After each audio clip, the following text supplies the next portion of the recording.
there could have been, like, I'm maturing, you know, it's just like natural for a human being to just grow up a little bit, I guess. But I mean, I'm glad he's seeing that because I'm just doing me, you know.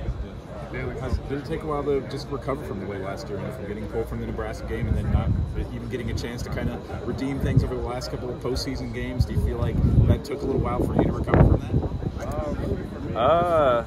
Well, I was not raised to quit, so like I'm gonna die before I quit. So I mean, it's not like I'm gonna sit there and pout. It fueled me, I think, this offseason because I trained harder this offseason than I think I ever have in my life.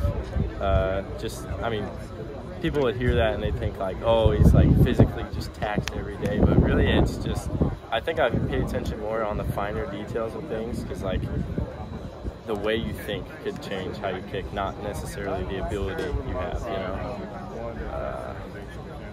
Yeah, that's all I got. Thanks. Do you think your mechanics are more consistent now than last season? I think I really don't even think I made too much changes to my mechanics. Maybe just the way of thinking maybe changed something, but I haven't noticed it.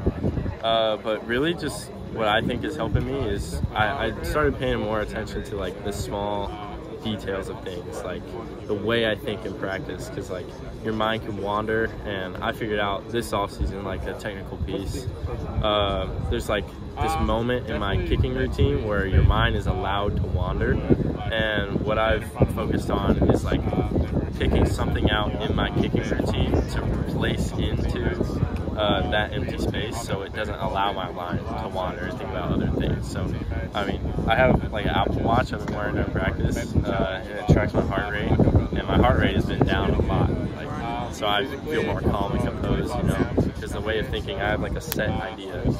Yeah. And then, especially having a coach like LeVar Woods, what's sort of his approach to sort of keeping you in that zone mentally? Is he even involved in that part of it? See, that's what I was going to say. He really, like, come game day, I mean, obviously when we're in the film room, like, we're critiquing everything and talking. I mean, that's why it's good to have, like, other specialists around you that, like, know what they're talking about, you know, because then you can have, like, good conversations that, like, honestly, your normal person just wouldn't understand, you know? Like, I mean, I wouldn't understand how to do your job, you know? I mean, I'm sure you'd rather talk to him about this kind of thing versus me, you know? I mean, you'd be surprised. Maybe. Well, I like talking to I'll just try to put it in perspective. Sure. But I mean, come game day, if you want like the answer to that question, I would say it makes me feel the best when he's worried about the rest of special teams, when he just lets me be. Because come game time, you're not going to change anything, you know. It's like a set. I mean, I've been practiced before in practice, so I'm pretty sure me and him are on the same page. We're like locked in. I just give him the data pre-game, like tell my lines, but that's really great, yeah. And then Luke Elkin at a long snapper. What sort of value does he bring to the special teams room? I would say Luke's a pretty good leader. He's always keeping guys accountable, whether sometimes it can be like a knack in the leg, you know, but I mean, he's holding us, it's like your older brother, you know, like a good older brother, not one that's going to kick you when you're down. I mean, he lifts you down when you're down, and he keeps you, make sure you don't get too high, you know. But he's been a good leader. I mean, since I've gotten here, we've never really had any issues in the specialist room when he's been in there, and I give him a lot of credit to that. So, yeah. Awesome. Thanks, sir.